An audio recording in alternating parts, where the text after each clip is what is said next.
Good morning again. Wieder einmal, guten Morgen, guten Morgen, guten Morgen. Do you know, I use this example a lot of times, which I heard my good friend Mike Bickle say. Weißt du, ich habe dieses Beispiel sehr oft verwendet, das mein guter Freund Mike Bickle erzählt.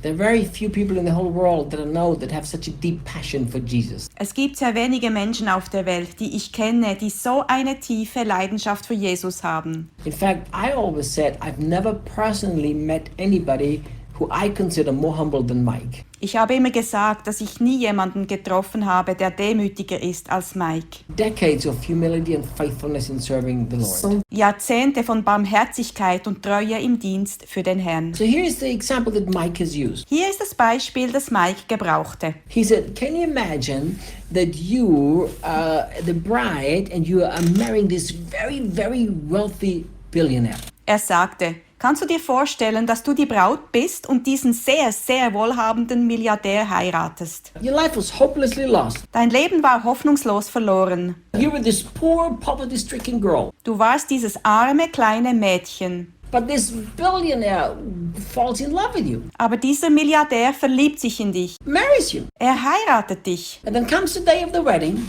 Der Tag der Hochzeit kommt. You walk down the altar, walk down the aisle. Er geht den Gang zum Altar hinunter. And as you, the bride, walks down the aisle to the altar, Und als du, die Braut, zum Altar gehst, suddenly you say to the bridegroom, sagst du plötzlich zum Bräutigam, tell the guy to hurry up, tell the guy to hurry up. sag dem Kerl, er soll sich beeilen, sag ihm, er soll sich beeilen. Tell him to quickly do the ceremony. Sag ihm, er soll die Zeremonie schnell durchziehen. I can't wait to finally be legally your wife so I can use your credit card. Ich kann es kaum erwarten, endlich offiziell deine Frau zu sein, damit ich deine Kreditkarte benutzen kann. So I can take the stuff that belongs to you and now it belongs to me too. Und alles, was dir gehört, auch nehmen kann, weil es dann auch mir gehört. As you enter the covenant of marriage, of course what belongs to him now belongs to you. Sobald du in den Bund der Ehe eintrittst, gehört logischerweise auch alles dir, was ihm gehört. But can you imagine if the bride wants to marry him just for the stuff and not for him? Kannst du dir vorstellen, wenn die Braut ihn nur wegen seiner Sachen,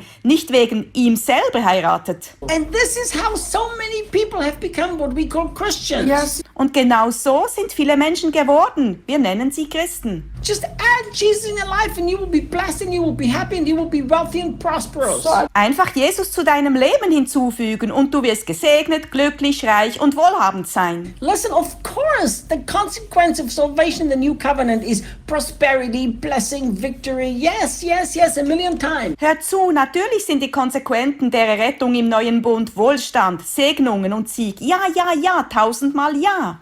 The consequence. Das ist die Konsequenz. In the heart of the Lord there's a cry who says, I want my people. Im Herzen des Herrn ist ein Schrei, der sagt, ich will mein Volk. So don't allow anybody to take ownership of your life and you don't take it yourself either. Erlaube also niemanden, dein Leben zu besitzen und du tust es auch selber nicht. That great man of God, the Apostle Paul, Dieser großartige Mann Gottes, Apostel Paulus, as he stood before the elders of the church in Ephesus, als er vor den Ältesten der Gemeinde in Ephesus stand, and he knew that they would never see him again because he knew that he would soon die, und er wusste, dass sie ihn nie mehr wiedersehen würden, weil er bald sterben würde, because the death of the martyr was waiting him. da der Märtyrertod auf ihn wartete. So he gathered together the elders of this incredible church, and here's what he said to them. Er rief die Ältesten dieser unglaublichen Gemeinde zusammen und sagte ihnen Folgendes. He said, I want you to take care of yourself and of all the flock,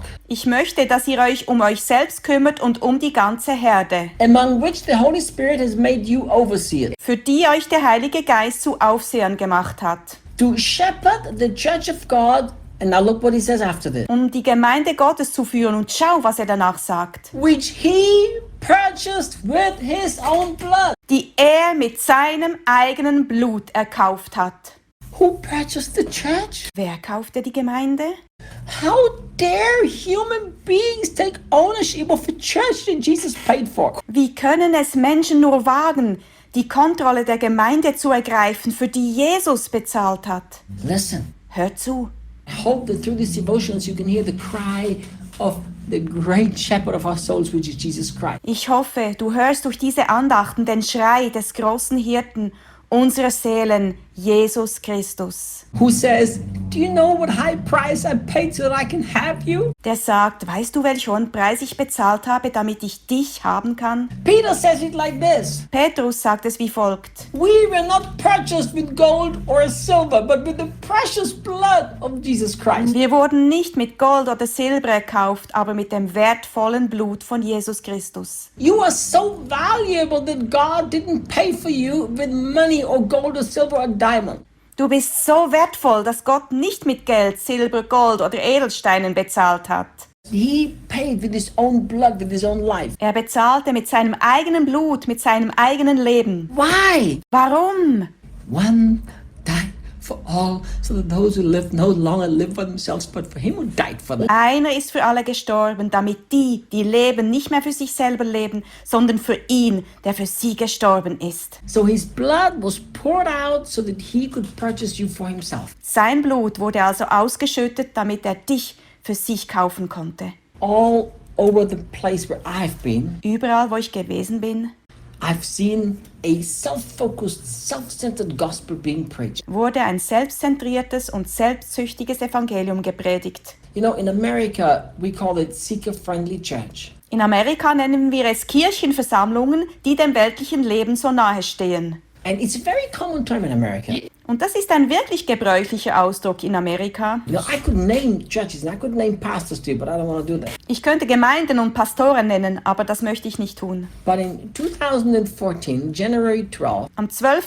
Januar 2014 I had an encounter where God spoke to me 56 minutes in a voice that I heard thundering in my spirit so loud. hatte ich eine Begegnung mit Gott und er sprach zu mir 56 Minuten lang in einer Stimme, die in meinem Herzen wie Donner zu hören war. Spoke to me about world events, about future things, about churches. He gave me names, he gave me places. Er sprach zu mir über Geschehnisse in der Welt, zukünftige Dinge, über Gemeinden, er gab mir Namen und Orte. And I wrote it all down in my diary. Ich habe das alles in mein Tagebuch geschrieben. One of the things he said to me was this, Eines der Dinge, die er zu mir sagte, war folgendes. and it was not Jesus speaking, but God the Father. Es war nicht Jesus, der sprach, es war Gott, der Vater. He said, "Son, I am very deeply grieved with the seeker-friendly churches. Sohn, ich bin tief betrübt über diese Kirchenversammlungen, die dem weltlichen Leben so nahe stehen. And he said, because they take the people away from my son. Weil sie die Menschen von meinem Sohn wegziehen. They make the people the focus and not my son." Sie legen den Fokus auf Menschen und nicht auf meinen Sohn. Listen, Hör zu. God even gave me names of pastors of mega churches that he's deeply, deeply grieved. Gott gab mir Namen von Pastoren und von riesengroßen Gemeinden, über die er zutiefst betrübt ist. So I want you to understand. Ich möchte, dass du verstehst. The one who paid with his blood has a right to have her. Derjenige, der mit seinem Blut bezahlt hat, der hat auch das Recht, sie zu haben. See you tomorrow. Bis morgen.